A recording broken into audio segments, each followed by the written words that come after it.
Bonjour honorable, Bonjour. vous venez de déposer une pétition de loi. Est-ce que vous pouvez nous expliquer il s'agit de quelle loi que vous venez de déposer?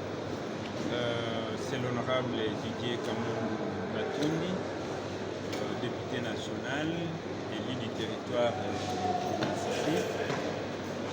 Comme vous le savez tous, Massissi c'est un territoire d'élevage par excellence. Et donc il est normal que je sois amoureux quelque part de la nature, quelque part amoureux de l'élevage. Je suis venu aujourd'hui pour déposer une loi portant organisation, promotion et développement de l'élevage des abeilles qu'on appelle communément l'apiculture en République démocratique du Congo.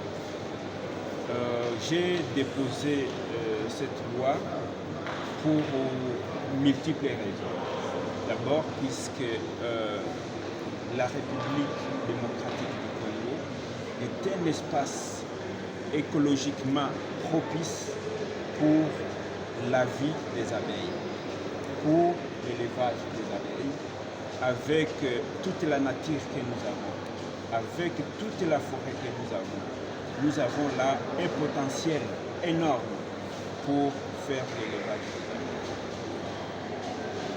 Mais également parce que l'élevage des abeilles, c'est un élevage stratégique pour l'économie du pays, pour la santé de la population, mais également pour l'occupation des personnes en matière d'emploi. Ça peut aider à résorber une grande masse de chômeurs, ça peut aider à prendre en charge des couches sociales qui sont presque abandonnées. J'ai déposé cette loi dans l'objectif qui est un cadre légal qui organise, qui promet et qui développe ces secteurs tant oubliés dans notre pays. Je vais juste donner un petit exemple de l'importance que peut rêver l'élevage des abeilles. L'apiculture, c'est l'élevage par lequel nous accédons aux produits rares que tout le monde aime, qu'on appelle les miels. Nous voyons que dans nos familles, en tout cas pour les familles aisées malheureusement, ici à la République démocratique du Congo, mais quand vous entrez dans des bureaux, partout, vous allez voir toujours, il y a une tasse où il y a du miel. Pourquoi les gens aiment le miel? Puisque le miel, c'est bon pour la santé. Et les dérivés du miel permettent de produire tant de produits, de médicaments qui sont importants et stratégiques pour le développement de notre pays.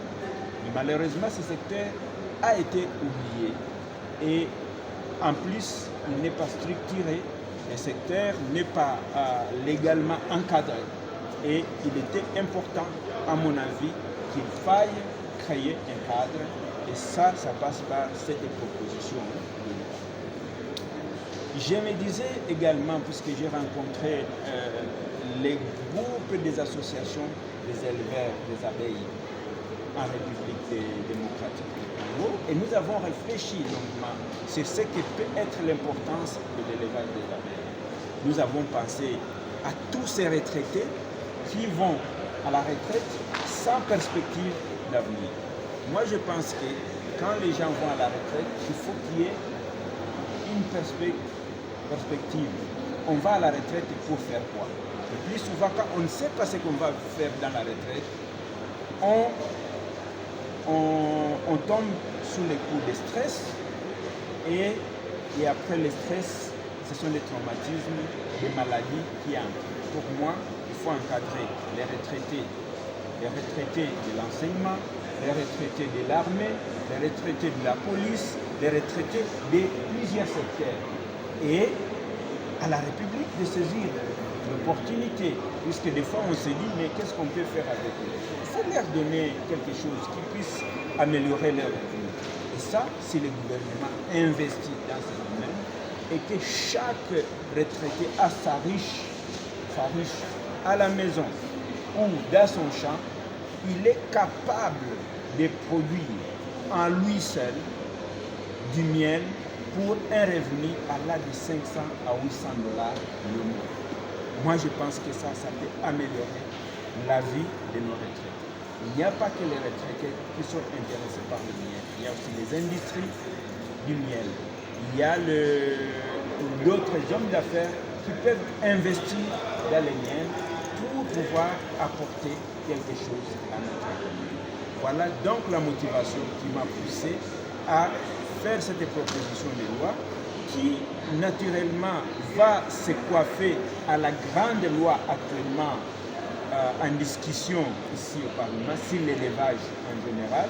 Mais moi je pensais qu'il faut aussi parler des spécificités, puisque la grande loi va parler de l'élevage en général, mais elle ne pourra pas parler de la spécificité de l'élevage des abeilles, de l'élevage de tel autre animal, et ainsi de suite. Et nous ne pouvons pas faire l'économie des lois, nous pouvons en faire autant que nous pouvons. L'essentiel, c'est que nous puissions organiser notre pays tel qu'il est. Merci.